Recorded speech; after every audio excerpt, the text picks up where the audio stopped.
یہ کہانی سننے سے پہلے ایک بات یاد رکھنا، کچھ جگہیں خالی ہو کر بھی خالی نہیں ہوتی۔ 2018 میں کراچی میں ایک مسافر ایک پرانے ہوٹل میں ٹھہرا، کمرہ نمبر 210۔ اس ہوٹل میں اسے خوفناک آوازیں سنائی دی، حالانکہ وہاں پر کوئی فیملی نہیں رہتی تھی۔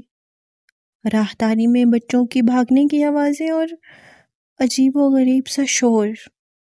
یہ کہانی ایک ایسے ہوٹل کی تھی جو جانے کی تو اجازت دیتا ہے، لیکن وہاں سے واپس لوٹنا انسان کے بس میں نہیں ہوتا۔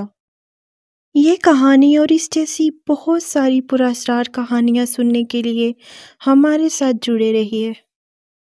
اس کہانی کو مکمل سننے کے لیے ڈسکرپشن میں دیے گئے لنک پر کلک کریں، ہماری پروفائل کو اوپن کریں اور وہاں پہ آپ کو پوری کہانی مل جائے گی۔ شکریہ۔